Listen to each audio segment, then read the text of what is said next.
Welcome, everyone.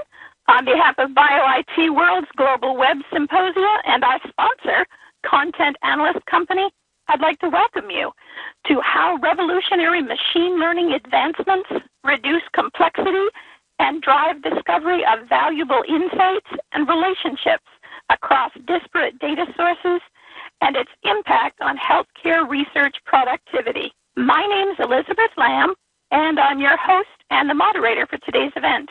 At this time, I'd like to introduce our presenters for today's event.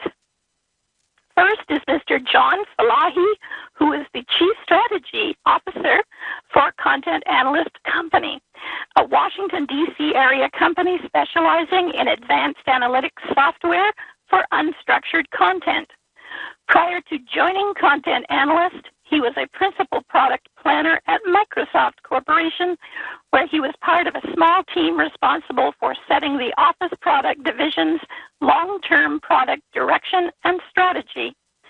Before Microsoft acquired FAST Search and Transfer, John led FAST's OEM business application product management integration efforts of acquisitions and company messaging. Our second presenter today is Melissa R. Chapman. Melissa has a broad background in management and technology in both the public and private sectors. As a health information technology expert, she has been responsible for implementing complex technology solutions for a wide range of clients in the health arena, including the Department of Health and Human Services, the Food and Drug Administration, the Centers for Disease Control and Prevention, and the Department of Defense, as well as large pharmaceutical companies and health plans. Currently, Ms. Chapman serves as a principal of the Riverhead Group, an IT management consulting firm based in the Washington, D.C. area and specializing in health information. So with that, welcome, John. The presenter ball is yours. Great. Thank you, Elizabeth, and thank you all for taking some time to spend with us.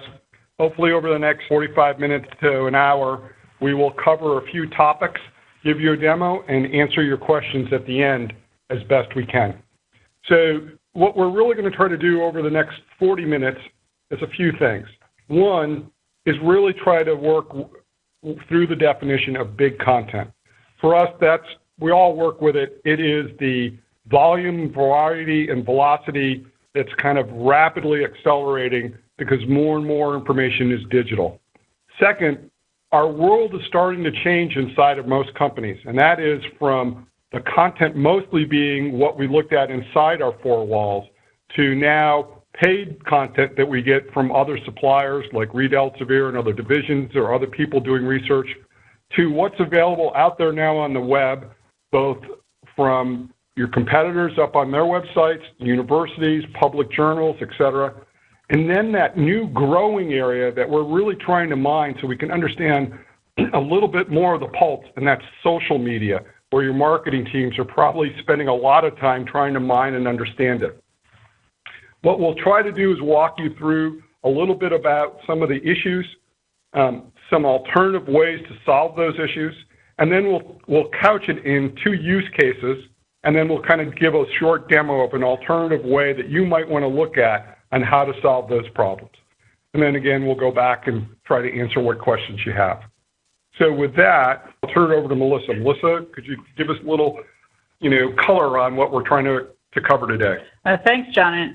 Very quickly, I just want to say thank you and welcome to everyone that's joined us on the webinar.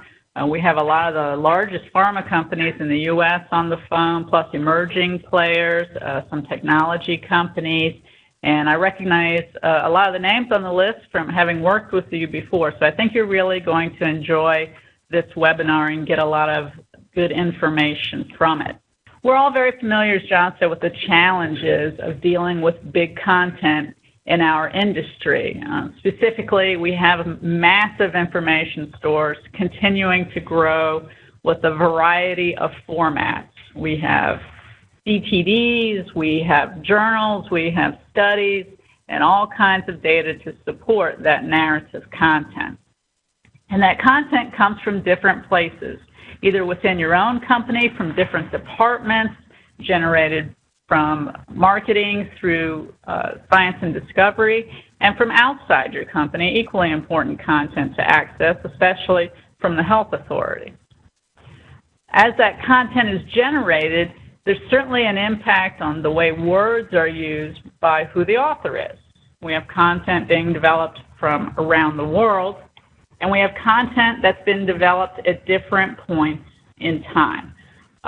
Most of you are familiar with prior to the 1980s, when physicians across the U.S. were encountering patients with unusual infections, indicating that their immune systems were not working, and it was accompanied by unusually aggressive Kaposi sarcoma. We weren't sure what the disease or condition was shaping up to be. But of course, later we were identifying this as HIV/AIDS. But earlier literature doesn't use those words. So we have to be very mindful of words and their use across time when we're trying to accurately access all the content relevant to our current needs.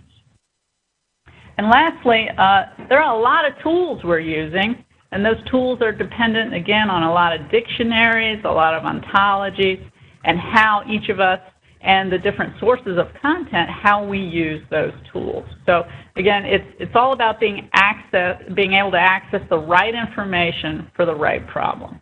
And of course, there's a lot of risk associated with not being able to access the right information in a timely manner and in a comprehensive or complete manner.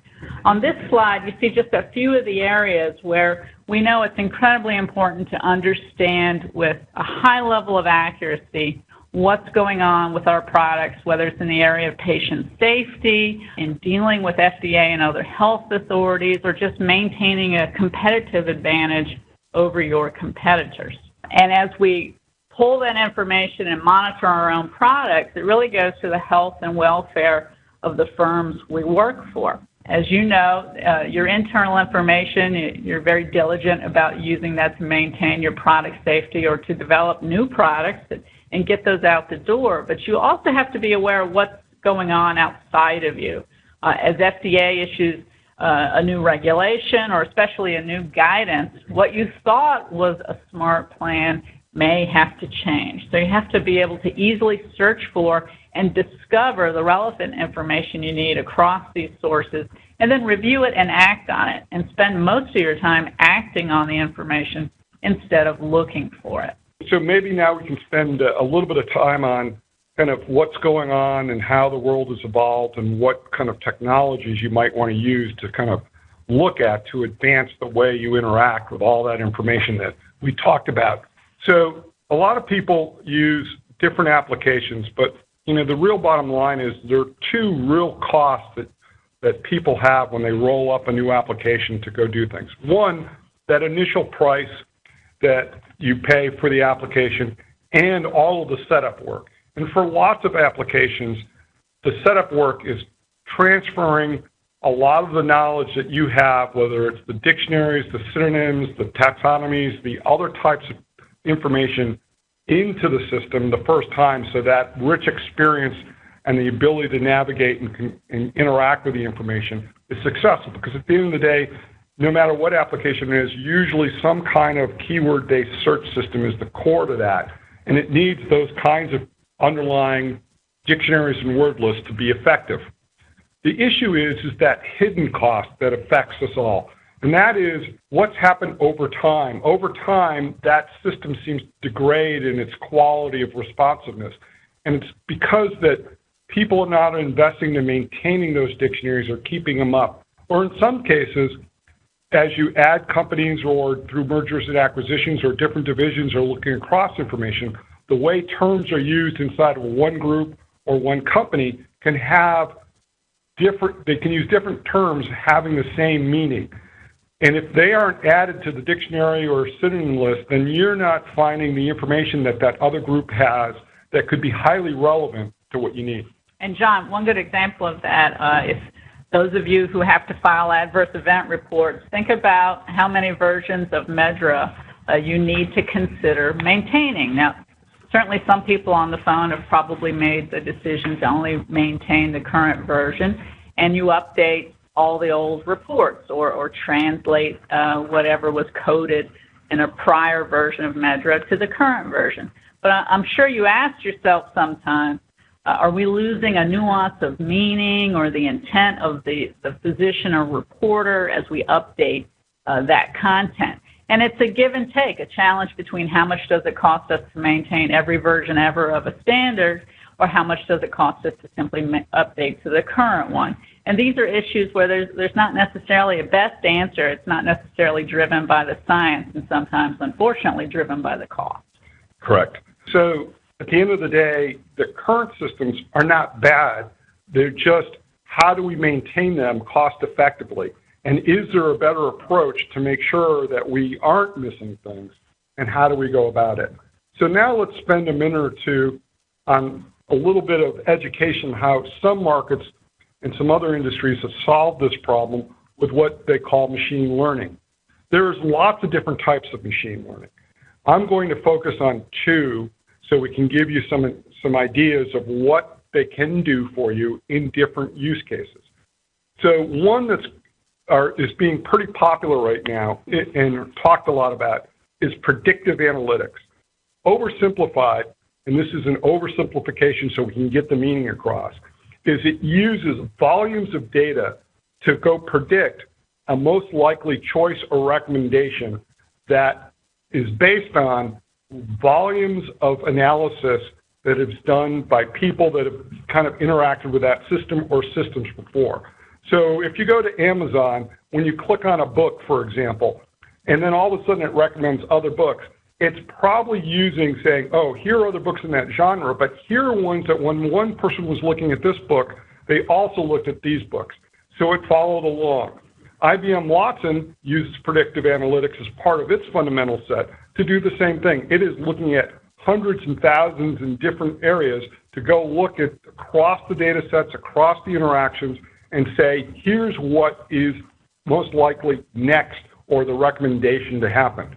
It doesn't mean it's the right or most relevant piece of information. It's just saying we're doing predicting. So if you're trying to do predictive kind of analytics or looking at trends or analysis, these are a great way to leverage that volume of content. But what we're trying to tackle, I think, and what, when we look at the problem that Melissa was describing for this industry, and we look at the problem in general, what we're really trying to understand is there a way to tackle the semantic nightmare that you face as you move from one system to the next, or who's going to maintain the voice and information and find it in the right context. And there's another class of technology that does that, and that's content analytics. Yes, the company's name, Content Analyst. I guess we weren't really too creative 10 years ago, so my apologies if we confused the two. But so content analytics is really sitting there saying, how do we understand how a word or a term is used relative to the other ones in the document or piece of content? And then how is it used in other documents that are part of that collection of information? And what other words or terms are being used in the same way as that one? So it's building its own dictionary, it's building its own synonymous, and it understands that word in the context of the use. We'll talk a little bit more about the voice of the author, but it is, think of the context as use as both, one is the example Melissa gave, over time, if the words have changed. My example is a little more dated. Kind of growing up, the word spam meant luncheon meat, but today for most people, if I was still looking at maybe types of meat and things and food products, spam has a certain word. But to most of us, spam today is that stuff that we get in our inbox or some other online digital content. So how to make sure that we've got the right context given the information set and we've learned how that term's used. And then again, are there terms, and this is the key thing, for example, and we'll talk a little bit about this, where a term is used inside a company and it's only used inside a group or a team, and it might even be an abbreviation or it might be a project code word. But you want to find things that were in that project because it's relevant to what you're looking for, and you have the rights to see it. I'll qualify that. So you can kind of make sure that you're not missing key things. I want to highlight one thing because of the audience. So in case you hear this term, a very popular term for a lot of companies supplying search system or information access systems is we supply a natural language processing solution. Well, natural language, if you talk to a computer science, would include content analytics as one type of natural language processing. But for most people, natural language processing is not using machine learning. It is using linguistics to understand the words in a particular document or term or set of content.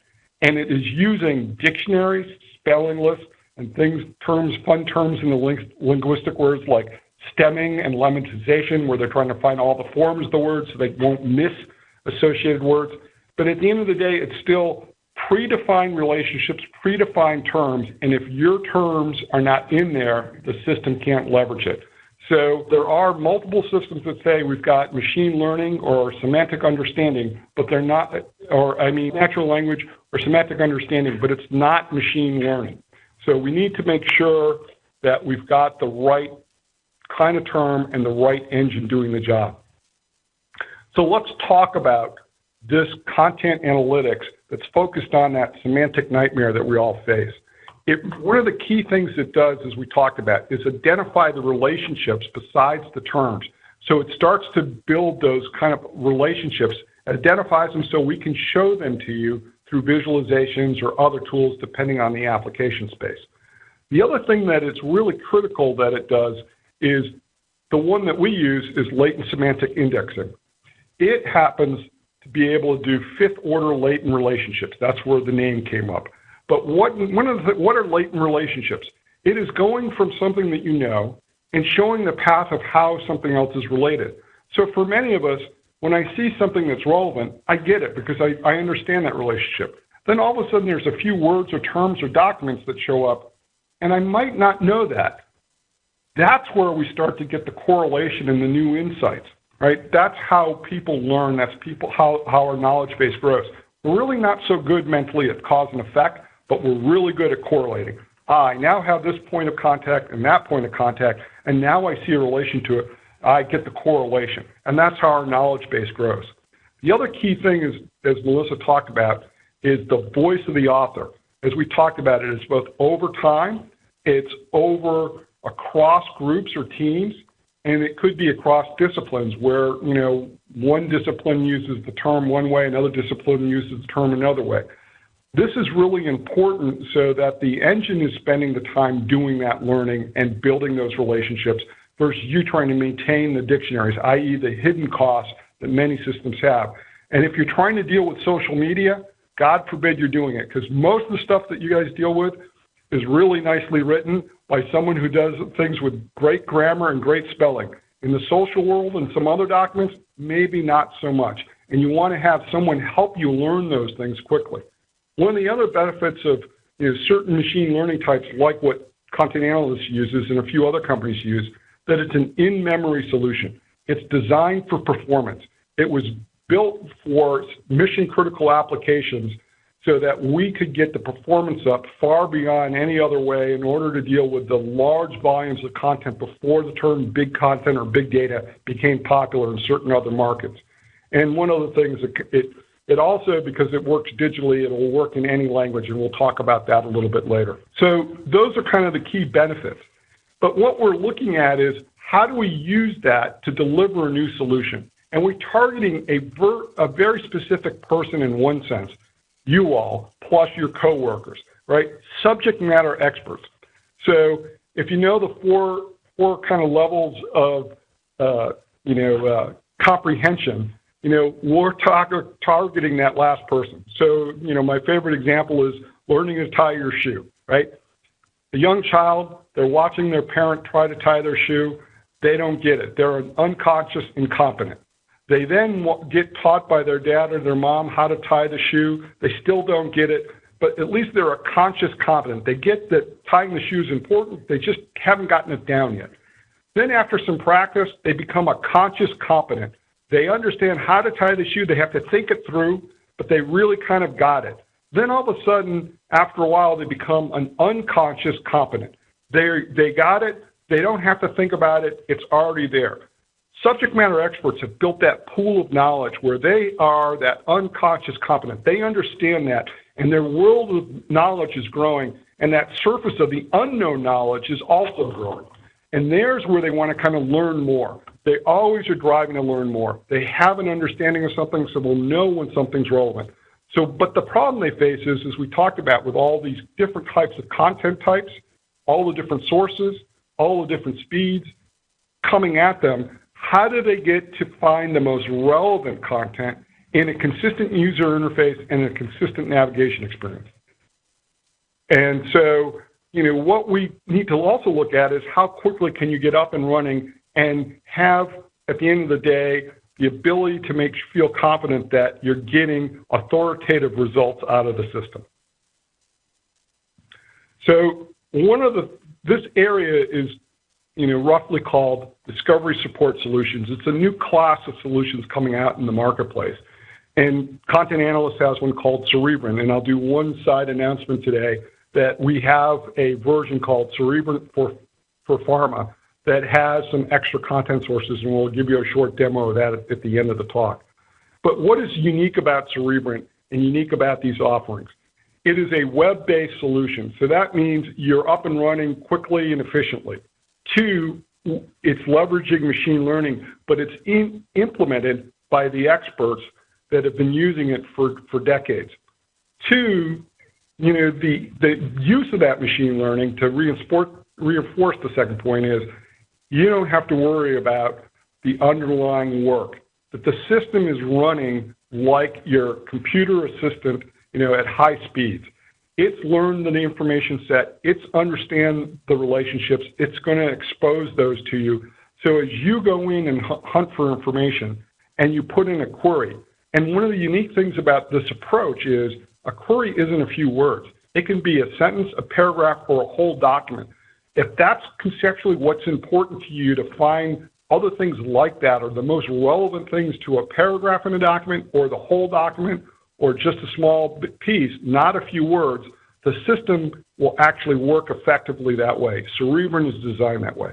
So you get easy start and access, consistent navigation, no underlying hidden costs, and a web-based approach so that you can work interactively. And of course, we have some other benefits of scale and performance. So maybe I can spend a second on those so I can give you a little background. The technology that's at the core of Cerebrant has been delivered by Content Analysts to our friends in the intelligence community in the legal markets for years. Here, we've built 7-figure solutions, or supported 7-figure solutions that other people have built, and helped them get to market, learning and tuning the system to solve those very semantic problems or understanding problems. And that now what we're doing is delivering a web-based version of the technology built with many other tools to allow people to take their content, quickly load it in the system, and interact with it, plus with some preloaded content that's tailored to their market so they can interact and learn effectively as they do their job. So maybe with that, I can turn it over to you, Melissa, and you can talk through a couple of use cases, and we can maybe help them align to what we're talking about a little bit better. Okay. So I want to do 2 examples. The first example is around drug safety. And first of all, I want to be really clear. Cerebrant is not a pharmacovigilance system. It is not. What Cerebrant could do, though, is complement your overall program and make what I think is a pretty work-intensive part of that program much easier and much simpler to handle. So the part where I think Cerebrant makes a real difference is exploring the tremendous amount of information that comes in constantly around your product and around the monitoring of your product. So in surveillances, a lot of time is spent reviewing studies, journal articles, the FDA alerts, anything that's coming out, knowledge that's being made available to find out the new information that's important to you. And sifting through all of that takes valuable time away from actual statistical analysis and signal detection. So you have to look through any number of things just to see if maybe it applies to your thinking about your product. And of course, there's a lot of pressure to get to the right information when you need it because FDA is right behind you. And as someone who used to work for the FDA and work with the Office of Safety, while FDA, for example, last year got 1.4 million reports plus all the attachments, they have a very smart workforce that's going through that content, and you want to find out an issue or a potential problem faster than FDA if you can, but certainly near the same time, so that you can work with them to keep your product on the market if indeed you're in that situation. And many of you remember that one way we tend to go through all this content is sit in a room full of people, everyone's looking at different sources of information, and you apply your brain power to figure out, is this something that's relevant to our product program? Now you have a tool that can complement that effort. So as safety evaluators and people who perform literature searches have to query for every possible drug name, then your drug class, your labeled reactions, all the unlabeled or sentinel events you might be concerned about, look for disease class, all of these things that you do by keyword in some tools or by organizing the content in other tools. You have to cast a wide enough net to get all the right information. And then someone has to read it all to see if it really matters to your signal detection. So taking a look at the next slide, this is where I think about how Cerebrant can help you. So imagine that Cerebrant helps you by being able to mock that human process of filtering all the content. So Cerebrant can search all at once for all the possible drug names, reactions, and conditions conceptually similar to what you need without you having to type in keywords and without dictionaries. And you'll see that this will become more clear in the demonstration of Cerebrant. But the idea is you could drop in the text from your label, or you might drop in a document that's about how you're doing surveillance for your specific product and the things that you're concerned about. And conceptually, Cerebrant will be able to take that concept and map it across millions of documents to bring back the things that are relevant to you. So to really get a finer point on it, I think Cerebrant for drug safety can do two things. One is eliminate that massive amount of noise associated with the high volume of reports and studies and get you down to a smaller set of documents that you still have to intelligently go through, but much smaller set than the world presents on any given day. And the second thing is find the hidden anomaly. And we haven't talked about this as much, but John pointed out, it's not just about finding what you expect to find, but finding the hidden concept, the hidden relevant content.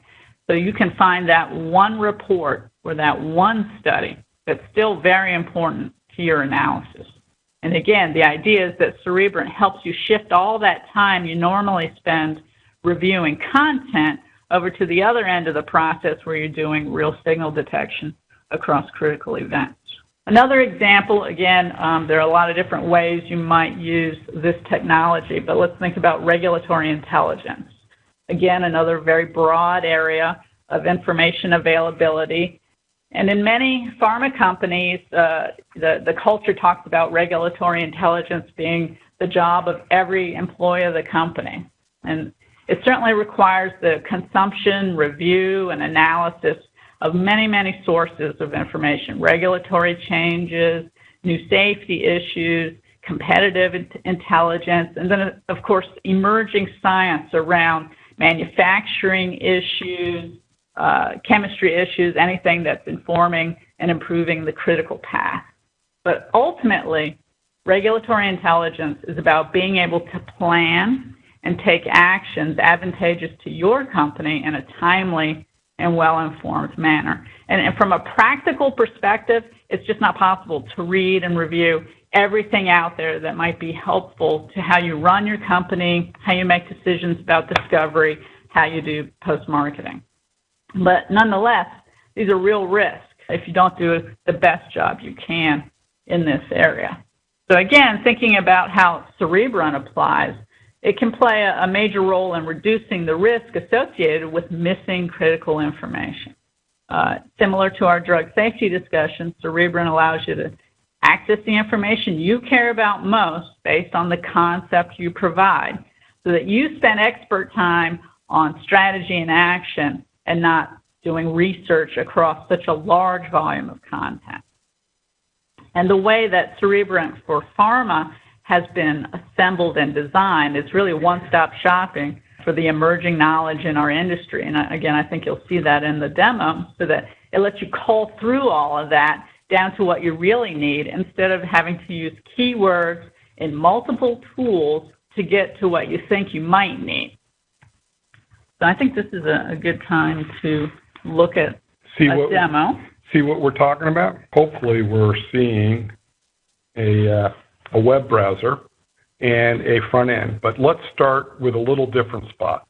So I got an email from somebody and gave me this link to this interesting, kind of note at the medical letter about vaccinations. And maybe, Melissa, since I am not an expert in this, you could maybe help explain what this is going on. I'm not an expert either, but really just taking, you don't have to read the whole thing for folks on the phone, but really this is just a high-level description of the various kinds of vaccines, whether they're live attenuated or dead virus vaccines, and how their seasonal use, some of the high-level adverse events, and there's even a reference to a population. Yeah, pregnant women. Pregnant women. So you think this is what I'm really interested in. So if I went to another site, I'd have to pick a few keywords, right? Or if I went to PubMed or something? Right. So let's say this was my area of interest, and of course I'm going to want to use PubMed. So while John's logging into Cerebrant... Maybe I'll take a second first before we get into that and help them understand how secure this environment is and what we're doing. So if you notice that I'm logging in, and hopefully I can spell my login and password correctly. But what this does is Cerebrant is a named user system. So each person has their login. It's secure. This lives up in the Amazon environment. So the Amazon security is used, and then we've done more security around the individual pieces.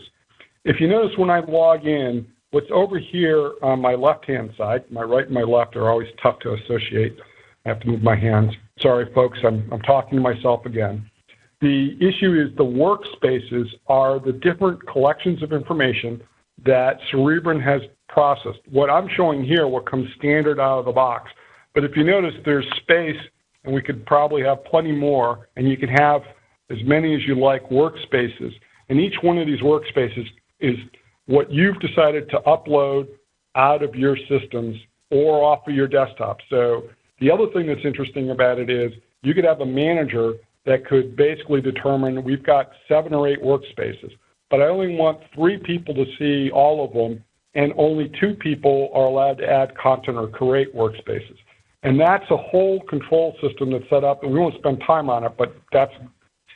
So maybe if I wanted some customized workspace, I want to add my clinical notes, physician notes, maybe I've got claims narratives if I'm a private payer, but a lot of internal content. Maybe I've got common technical documents, and I want all the CMC sections to be a workspace. Yep, no problem. You can either decide that you want them separately or put them together, depending on more likely how you want people to access, right? If you think everybody on the team is going to access all of it, you might want to put it all in one space because it's all relevant to you. Or you might want to break it down because of security issues or team issues, or you did an M&A and here's the information from one group and here's the information from another group. So you can kind of then decide over time where you want to put them together. But it can handle, and just for an example, Wikipedia, we've got all of Wikipedia loaded for you. It's over 4 million documents. We've got right now, the PubMed Central will be adding all of the abstracts so you can have that. But let's go into, take PubMed, for example, and what we want to do is take that piece, and you can see I practiced a little bit with the same text and make sure I can do the demo good today for all of you. And I've dropped it in to the search box. So if I was using the traditional interface to Medline and going into PubMed, I could use a lot of the keywords that I would identify out of this page of information to do my searching. And PubMed's a terrific tool, but it is a keyword-based or an author-based type of tool. So here, as we talked about, the whole concept, the idea of a variety of vaccines, general adverse events, we're going to query on this concept. Right. So I hit submit, just like you'd hit the return. And if you notice, I get a series of results back. So we've gotten 1,000 documents, the first 1,000 most relevant documents back from the system. You can see your query here. If you hover over it, I know this is tough to see over a web, but we'll actually give you all the text of your query, and you can see it's quite a bit of text. Then we can go in and look at the list of documents. You can see even from the titles and the abstracts, these are highly relevant. You have a relevancy score here. So let's go look at one of the documents. We'll open it up. And what also you have in here is the sentences that the system felt were highly relevant to your query. So it's doing the matching at a conceptual level, not at a keyword level. So we have that information kind of set up. And as you can see, it's a long document, but it's highlighted the important part throughout the document that it says is relevant given your query and this set of content. So let's learn a little bit more about this query that we put in. So over here we have terms. So sometimes you might have a navigation list that is built so it's a controlled vocabulary, meaning you've got associated terms or synonyms. But what we're trying to do is say, given this query, which is a few paragraphs, what are the key terms in PubMed that are related to this? So that it's not just potentially authors, it could be authors, it could be terms, it could be abbreviations that you might want to understand that are important to this document that you're querying in or this piece of content. Because it still could be a few words, but it might more likely, because most people will say, oh, this is the important paragraph, let me go find more like this. So we can go back to the documents and notice we have the same thing here. Over here, when I hit terms, it gives me the same kind of word cloud, but it is that document. What are the most relevant terms in PubMed given that document to search against or to understand? So notice they're not the same. There's some overlap because they're similar in the concept, but they're not the same, and what's more prominent here is based on what's in this document. So we now have two things that are a little bit different. One, we've gone from not a few words, but to a few sentences or paragraphs to be the query. And two, we have the system telling us, here are things that are highly relevant at term level, besides the document level, to your query. So now we have some really interesting insights that I have about this.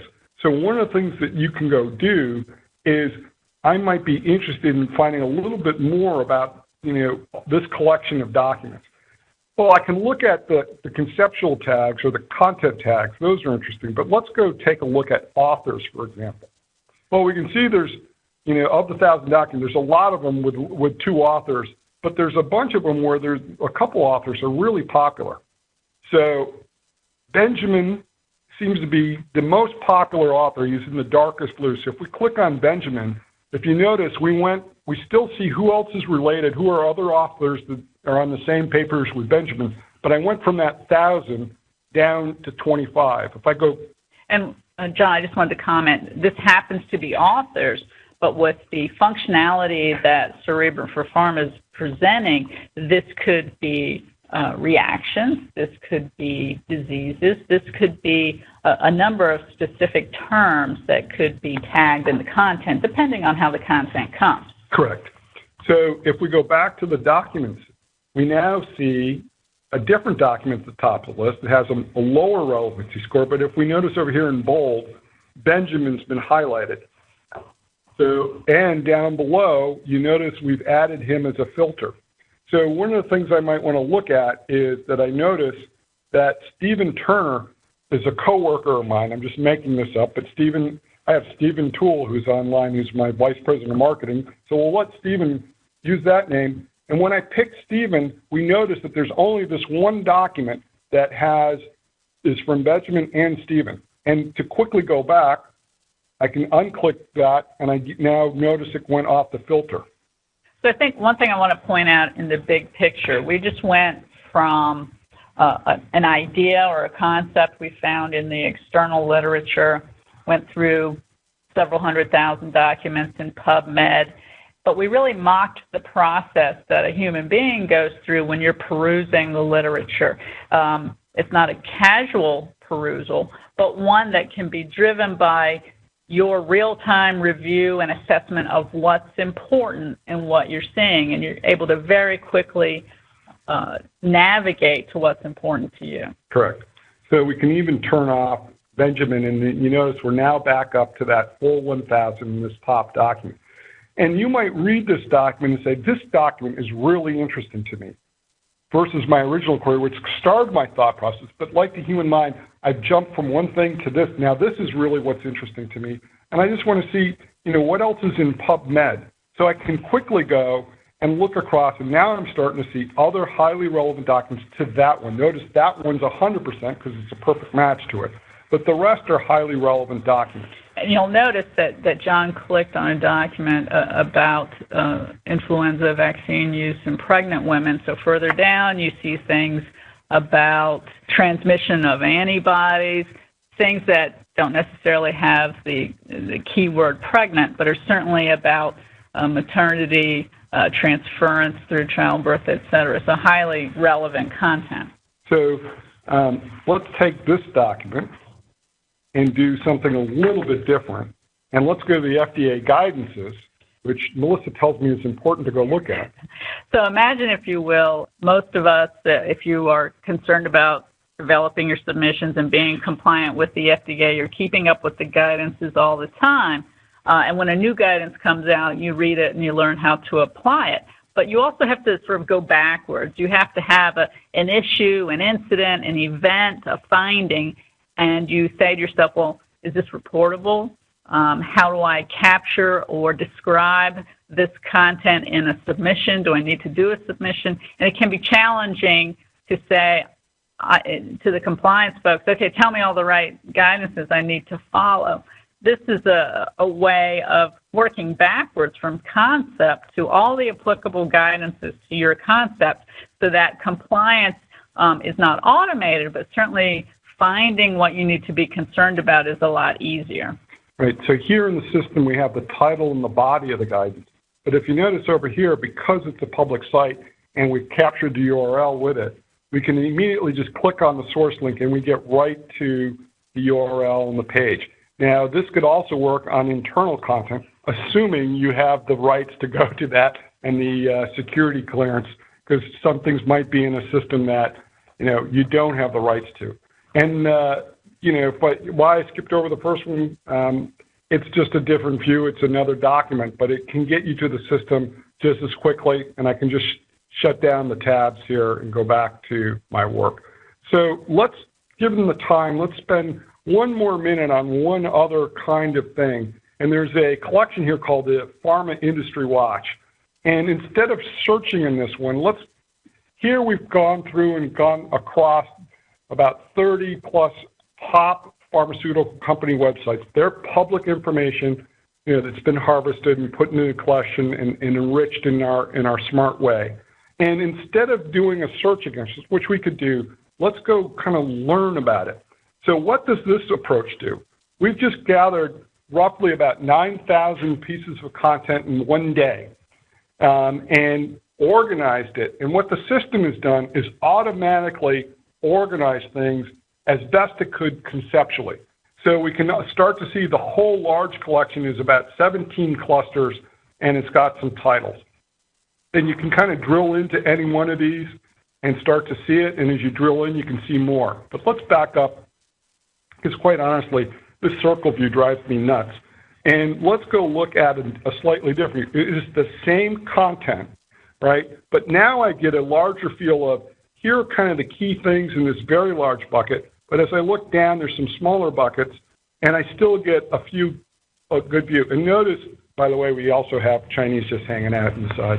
So you can imagine if a new workspace has been added and you understand what the content is supposed to be, but you want to very quickly explore it to see what are the biggest topics, what are the smallest topics, and very quickly see if there's a certain word or the name of a company, if you see the name of your own company on here, something that jumps out to you, and you want to quickly go to that content. This is an excellent way to do that. Right. So again, you've got a way to let the system kind of organize things quickly when there is no organization predefined, and quickly give you a way to kind of understand what's there so that you can start to mine and understand and get those insights and correlations. So with that, we'll just kind of stop there because we're kind of going through. We've done, I think, a good job on giving people a taste of what's possible. I'm going to stop sharing the just this part. So we'll now go back to the slides, and we finished the live demo. So I'll just do a quick summary, and then we'll go back to the Q&A. So the real simple summary for everyone here is there are new approaches to deal with the volume of digital content. One of the things that's really kind of allowing us to deal with that larger and faster growing supply of multiple disparate sources of content is new machine learning techniques that now allow us to leverage the computer and the computer performance to help organize and keep up the system's understanding of that information to alleviate those hidden costs. And if you look at something like Cerebrant, a web-based solution can get you up and running quickly. The other thing it is that we didn't go through is some of the features that are designed to be workgroup focused, so you can share your insights, share the path of knowledge, work on projects, but at the end of the day, work across the disparate sources in a common interaction and rapidly get the feedback. So the time to value, so your time is less searching and more finding and more focused on discovery. And so with that, we have, about 10, 12 minutes left.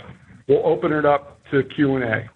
So maybe, Elizabeth, you can help us out here and see what we have for some questions. Okay, we do have a few questions that have come in, and I would encourage you to take this opportunity if you have a question and chat it in for our presenters. Here's the first one.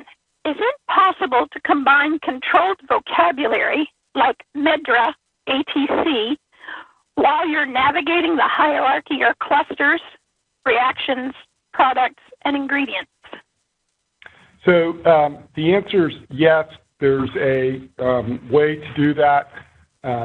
There's two approaches. One is if the content that you've already done you've done that work already, and you're uploading it with that what we call on the technical side the metadata. We'll take advantage of that metadata and use it. The second thing is we do enrich content, and for some of the areas we are using some of the agency and government standards to do some enriched markup, so those navigation experiences of that kind of metadata is available. And I just want to add that I've seen how Content Analyst has incorporated MEDRA itself and some other dictionaries and standardized terms, and we know how complicated the structure of MEDRA, and let's even throw in SNOMED, the hierarchical structure, how complicated that is. But it's what we've all been using for some time, so we have a lot of content that's coded that way, and we have a lot of processes that we've developed that still require that. So what I like about Cerebrant for Pharma is you can do both. If I want to search specifically on a type of term, that can be managed in the services within Cerebrant, or if I want to do both, maybe I use a certain MEDRA term, but I want verbatim terms that would go with that anybody in the world might think of, it's going to find those too. I hope that answers that question. Okay, another question. With regard to the use case on drug safety, how do you suggest to capture what's uploaded to blogs like Patients Like Me, Wikipedia, and so forth? So two things. One, I didn't go to it, but I think I showed quickly that we have Wikipedia as one of the workspaces that you have, so you can work against that and run your query against that and see what's there. But for a lot of the social media, your marketing team is probably already collecting Twitter feeds and other social media about your products or information either on your websites on their Facebook pages and other. All that content is text.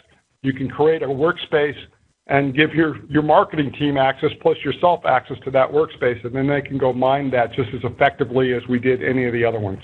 And we've talked a lot within Content Analysts about things like your example, like Patients Like Me, but other more formal registries as well, and how to leverage the content in there that's important to pharma companies. Another person asks, what languages are supported?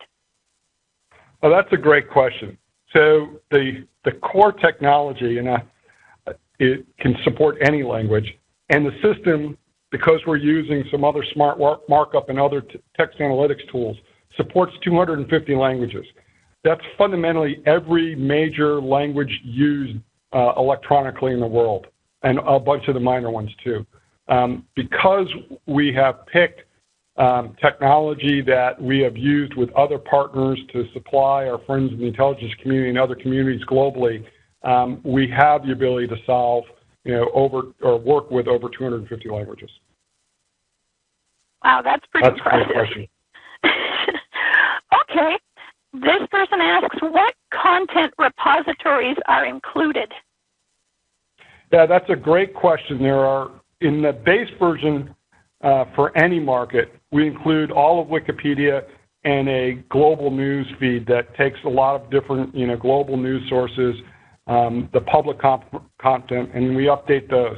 Then the Cerebrant for Pharma takes those two and adds, as I said, all the full text articles from PubMed Central, plus we're adding all the abstracts, and then we're adding the FDA guidances and that Pharma Industry Watch, where we are harvesting all the public information from the top 30-plus, pharmaceutical companies and a couple of the public journals.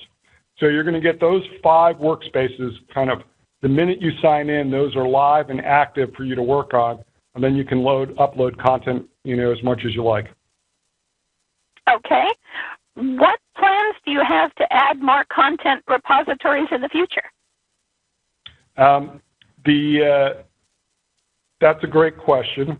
What we're really trying to focus in on is letting the customer create their own workspaces and add their own content and do that interaction.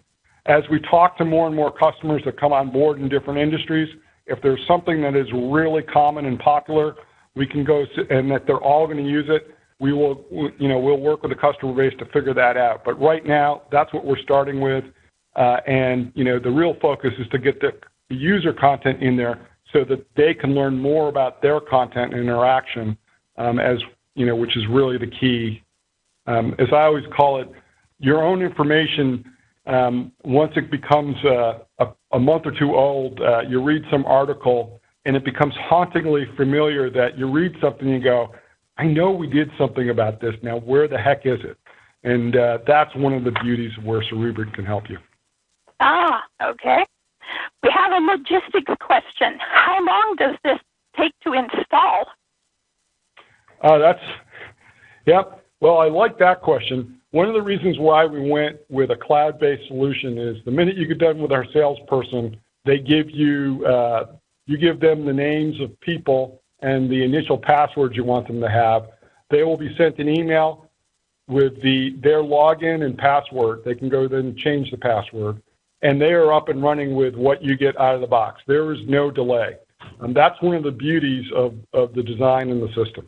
Okay, let's see. We have a couple here about security. How do you ensure the security of the content in the cloud? That's a great question. We have our whole system hosted in the Amazon, web services environment. We've done quite a bit of security. As our background is, working with some people that security is critical. So we've designed our end of the system to do that. We have a number of white papers on that. But we really think that more and more people are moving information to the cloud because I hate to say it, they're moving the liability from their IT staff to one of the major players like Amazon, Microsoft, or Google, or IBM, because If someone hacks into that information in the cloud, the liability is on the cloud supplier, not on your IT staff. And in case you're not familiar with Amazon Web Services, the NIH, NCBI are using them to house the human genome data. There are a few life sciences companies doing a lot of work through Amazon Web Services. So the security issues aren't new and are being directly supported in Amazon's cloud service. Another somewhat security-related question. How do you ensure rights permissions to sensitive content? Yep, that's a great question. So as I kind of mentioned before, each user who's got a named login with their password, the manager or key people managing the account can decide what workspaces they have access to besides the ones that we give in general. So the different workspaces that you add content to. And what rights do they have inside of that? So, for example, you might want to have a number of people have rights where they can all access it and interact with it, but they have no rights to add more content to it. You might only want to have certain people, quote, officially adding content to a particular workspace. Okay, looks like we have time for just one more question. Can this tool be combined with structured filters such as metadata? Yeah, that's a thing that we kind of talked about one or two times, and if you saw us use the authors and some of the other tags, those are structured metadata. So we deal with two types of metadata that most people think about. What I call container metadata, the things that talk about the document, maybe if it was classified or the date or some authors or when it was created. And then there is some things that we're doing to also give you some better experiences in understanding what's inside the document, and where we're doing some entity extraction where we understand companies, locations, dates, and a few other entities that are tailored to the pharma industry. So we do both the container and entity extraction. So those give you other pivots to move from known to unknown. And John, talk about how some of that gives you some of the typical things available with text mining, but we should differentiate text mining and what we're doing. Yeah, a lot of text mining tools really give you the ability to kind of dig in, again with keywords, and then look at, trends and common phrases and look at numbers. We're not trying to mine the text to find patterns. We're trying to get you to the most relevant information and then use those metadata or other types of filters to navigate in or get to the set. The kind of key thing that, to summarize, as my background, I built a lot of the search systems. I love search systems. They're great stuff when you know exactly what you're looking for, you know the parameters of what you're looking for. But if you put in a few words, you can get this great haystack back of results. But at the end of the day, you want a haystack with some needles in it. And then you want to be able to filter with some other things like, some of the terms or names or keywords that you're interested in. But first you want to start with the most relevant content, and then you want to drill into it. And I think the other thing is, while, many of us are in a situation where we only need to query by a few words, sometimes tools like this, you don't recognize what you've never been able to do. And coming from more the user perspective, I've never been able to query by a 12-page document, or I've never been able to query based on a very large, complex scientific concept without doing a lot of work to map that concept to words. So I think that's important, that this is not meant to only do certain kinds of searches or exploring better, but searches and exploration that you couldn't do before. Great. Okay. And I think with that, Elizabeth, hopefully we've given people a taste of what are some options out there in the world and a little bit of education on some technical techniques to solve some problems. Perfect. Yes, we've come right up on the hour. So I'd like to thank you, John and Melissa, for the presentations and the interactions and case studies. I'd like to thank Content Analyst Company for sponsoring today's web symposium, And most of all, I'd like to thank those of you who came and shared this hour with us. I hope that you gained information that will be useful to you and help make life a bit easier. I look forward to seeing you all at future Bio IT World Global Web Symposia. Thank you,